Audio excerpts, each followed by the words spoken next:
just a piece. Find another fat one. Is that what you said when you met me? You were fat when I met you, remember? What was that? We both got fatter as really thingy. You were just tired. Skinny, wasn't No, you weren't skinny, but you I? were Skinny, thingy. skinny. No, you weren't. You were thingy. Skinny. You were just toned. So was I. We were both very toned. Now we're more lovable, didn't we? We're fluffy. We're fluffy. Hola guys, hope you're all well. Joe is chopping potatoes. I'm chopping onions. So what we're making today is mussels in some onion sauce. This is something that this is something that is inspired by a Gambian dish where they just cook mussels in onion sauce, and it's normally had for breakfast in like a baguette, and it's really nice. And I was really craving it the other day, so I just made it. And Joe, who doesn't normally really eat mussels, really liked it, and it's like, oh, it would be good to share it with the guys on YouTube. So we're sharing it with you guys. I also made some chips and have it within the baguette because I like chips, homemade chips especially. It's not the healthiest, but it's delicious. So sometimes you have to choose, but and we choose delicious over healthy. I'm just gonna show you how I cut the onions, and then I'll show you how Joe is cutting the chips. So with the onions, I've cut it sort of lengthways, and then I just do one cut in the middle. I'm trying to do this while holding the camera, so as you can see, I just cut it one cut in the middle. So I've done 2 onions, and I have a half here left over, so I'll do 2.5. 2 will be alright, even 3 depending on your experience with it and if you like it with more onion or not. But it does need a lot of onion because it will cook down and be a lot less. Joe. Hey Joe. I'm not cooking in this kitchen again, by the way. You are cooking in this kitchen. He says that every time because he's trying to escape it. Joe is cutting the chips. And he's doing a great job finally. Initially he was not. Not to snitch on you or anything, Bev. Worst chef to work for. He was making worst chef. I don't know about words. I'm dead kind, Bev. That's a 1-star rating for you. It was star rating for you as a shoe chef. You don't even listen. Anyway. I don't want to be here. I didn't pick this job. I don't want it. This job picked you though, Bev. So Joe cuts the potato in half, cuts that half in half, and then cuts it in a third piece. No, not fourth one. Freaking hell, we have a wild one over here. We have a wild one. You don't need to do 4 though. But it's because you were manning about. They need to be dead skinny. They need to be like me and all skinny and. It's not what I said. But then obviously slice it, and then you have sort of that pieces. We don't remove the peel because we like to keep a little bit of healthiness within the potato. I don't know how much is left after you fry it, but we'd like to fool ourselves anyway. So he's cut them. They're all different sizes, which I think will be good because you'll have some crispy pieces and some pieces that are a bit potatoey. Initially, he was cutting them quite long and too thick, according to some people. But so I got here. Those people, eh? I don't know. Some people didn't like it, but anyway. Okay. So I've put oil in this pan. A bit of oil in the pan. I would say about 2 tablespoons of oil. Just any oil, any vegetable oil is fine, but you can use whatever oil you want. Don't use olive oil or any oil that has too much flavor because that may affect the final taste. Just use any flavorless oil. And we have a deep fat fryer here that I'm gonna heat up. Just realized it was on the wrong position. I'm gonna heat up on a medium heat, and then I'll fry the chips twice. So I'm gonna fry them till they're cooked. They're completely uncooked now, and I fry them till they're cooked, and then I'll remove them, turn the fryer all the way up, crank it up, and then I'll deep fry them again for a lot shorter time. Joe's dying behind me right now because of the onions that I cut ages ago, or the next one, to be fair. But crank it up, put these on, crisp them up, and then we have our chips done. It's not just a piece. Find another fat one. Is that what you said when you met me? You weren't fat when I met you, remember? What was that? We both got fatter, that's really thinking. You were just fat. Skinny, wasn't I? No, you weren't skinny, but you were... Skinny. No, you weren't. You were thingy. Skinny. You were just toned. So was I. We were both very toned. Now we're more lovable, isn't it? We're fluffy. We're fluffy. Put it in. And Joe's being dirty as usual. Get something to stir it. Make sure all the pieces get their share of fryage. Again, Joe is still dying. So we want to season el horno. I'm gonna turn it down to medium heat after the oil is hot, and I'll put it in because you want it to cook it nice and slow. If we start with a bit of salt and black pepper, can they see? Yeah. I'm just sprinkling black pepper all over the top. I might do a bit more.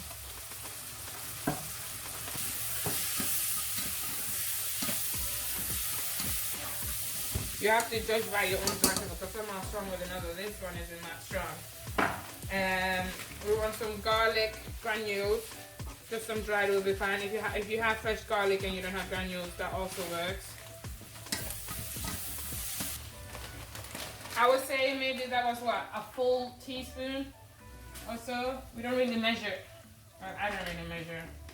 But even though I'm cooking onions, like I've showed you in my most recent cooking video, I'm very addicted to onion powder, so I put it in because I think it's good at bringing out flavor. So I would say probably a teaspoon of that. Now salt. It's one of those things, because it's mussels, seafood always have natural salt on it anyway. So this is it. I think that's barely half a teaspoon to start off, and then you'll have to sort of taste it as you go. Put a little bit more, but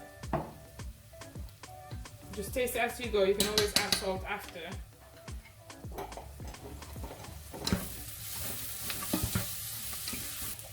And then mustard.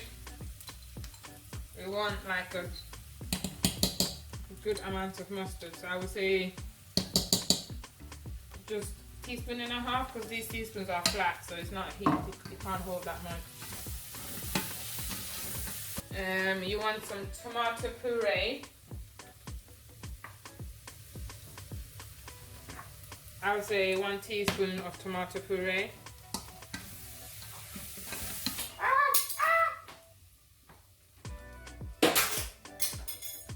Oh. I meant to do that. And then you drop the spoon on the floor. We want some heat on this. So, I've got some Scotch bonnet that I buy and wash and just put in the freezer. So, I cut about 1/4. When you cut it, you want to include some of the thing as well, some of the stone, because that's where the heat comes from. Add that in there. Again, you'll have to taste it, because Scotch bonnet, you don't get the same amount of spice on each individual one. So you'll have to taste it as you go to see if you remove it. I cut it as a big piece, so that if I find that it's starting to get a bit hot, I can remove it. But this dish is meant to be pretty spicy. But last time I did 1/4 and it was perfect amount of spice. Joe found it a bit hot, but you eat it with bread as well. So, which obviously takes the spice down a bit anyway. I've just turned it down further, so it's like medium-low-ish at the moment. So ours goes up to number 6 and it's on number 3. The oil is hot because the button is green. And so we're gonna do our chips quickly. I'm gonna try and do all in one to make it quicker, because it won't be that long for our sauce to go, because this is just the first cook. On the second cook, you don't want to overfill it like this, because you want them to be able to be crunchy.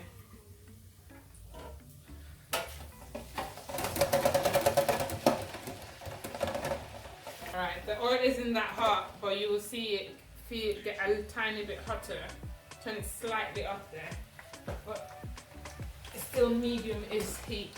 I couldn't tell you how much it is because our thing is so old. Ooh, it's just over 130.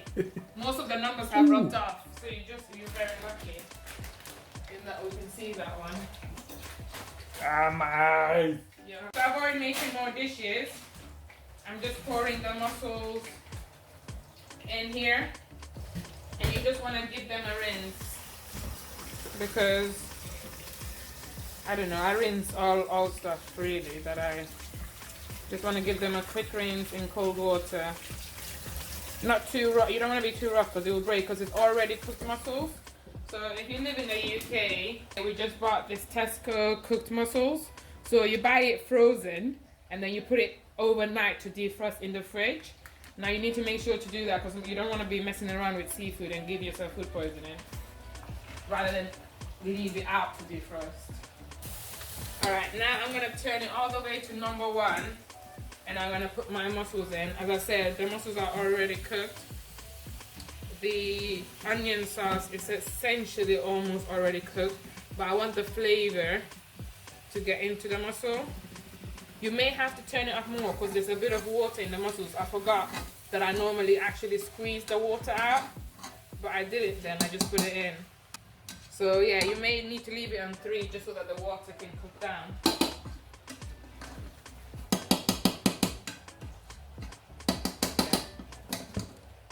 So if you squeeze all the water out, you don't need to have it on that high, between 1 and 2, while our chips cook. So because the chips only just went in, we have a bit of time to cook that. Alright, so I was a little bit distracted when these were par cooking, so they ended up a little bit more cooked than I normally have it. I was seasoning some steak that we're gonna have for dinner tomorrow, but however, they are still fine. So I've turned the heat all the way up. It is now hot because again the green button is on. My deep fryer tells me when the oil is at the desired temperature. And I'll just put it back in. I was gonna separate them, but I cannot be asked. So I'm just gonna put them in to crisp up, and then they should be ready around the same time.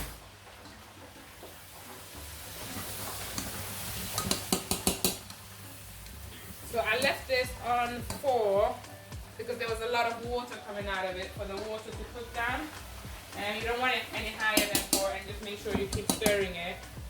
And then now that it looks like it's pretty much all cooked, I'm just gonna turn it to 1 and then leave it there. So I put the oven on. It should have been on sooner really, so that I can warm up our baguettes to preheat, and then I'll throw them there, our bread, and that's it really for them. These are done. Normally it doesn't take that long, but it's taking even quicker now because, as I said, I overcooked them. Just leave these here to sort of let the oil drip through, and then I'll put them on a bit of tissue.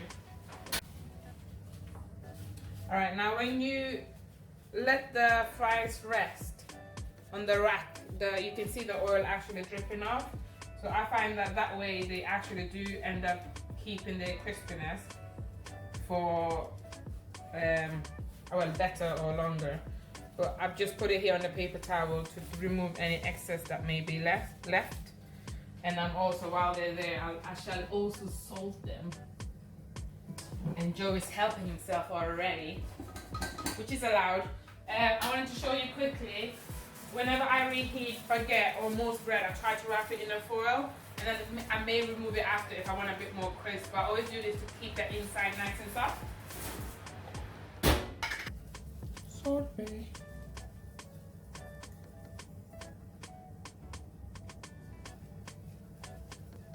You don't want to put too much, just a little bit, because you are putting it in your sandwich. You don't have to put it in with your sandwich, you can have it on the side. It's all 100% up to you. I might actually just have it on the side today. So I'll show you half and half. As you can see, there's not that much oil left on the potatoes after, because they've been sitting here for a little while and it's still not that much oil on the actual paper. I shall put that in. I'm so hungry! Hungry! When that food is successful, you have to do a dance. A surfer dance. So, get the light. There we go, that's better. I cut my baguettes, slice them in half, then cut them in half so that you have 2 pieces rather than trying to eat a whole baguette at once. Joe's buns are already pre-sliced because they're like burger buns. You can buy any bread that you want, honestly, it does not matter. Whatever you like, you buy it. You like it, you buy it. Alright, but do you want to film me doing this? So I personally would eat these mussels with rice. Ida doesn't allow me to. Because you're not meant to be had with bread. You can just come here and make your own rules. Let's go, Ida, let's go. Alright, so Joe's will be very simple. I'm assuming he won't have none of this. Because Joe doesn't like mayo or ketchup. Yeah. Alright, I'll just do Joe's first.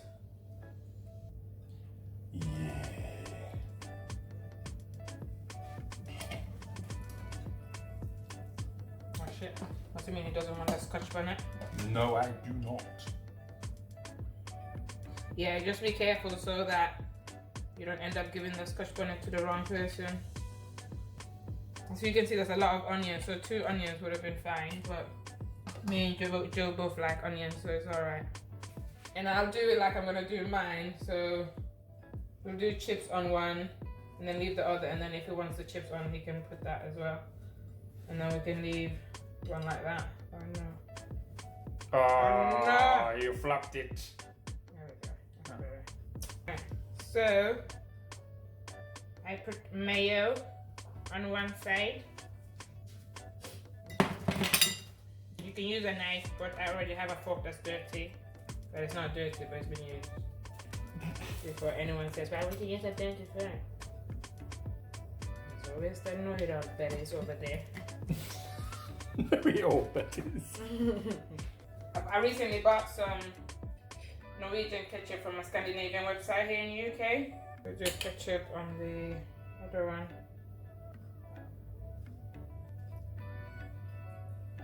It's not the unmessiest thing to eat, if I'm 100% honest with you, but good food sometimes is about messy eating.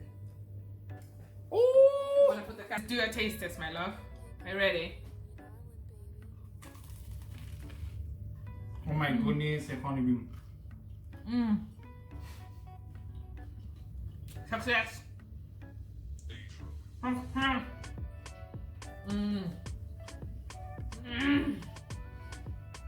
Honestly, if you like seafood, You're gonna love this. you're gonna love this. And obviously, once you know the taste of it and understand it, it'll be so much easier for you to play around. So, it's so good. Sorry to be talking with my mouth full. Ah. This is so good. But once you know the recipe, you can play around, change your own. Anyway, come back in the shop, babe. His house is food now. Babe, come back here. Let's say goodbye to them.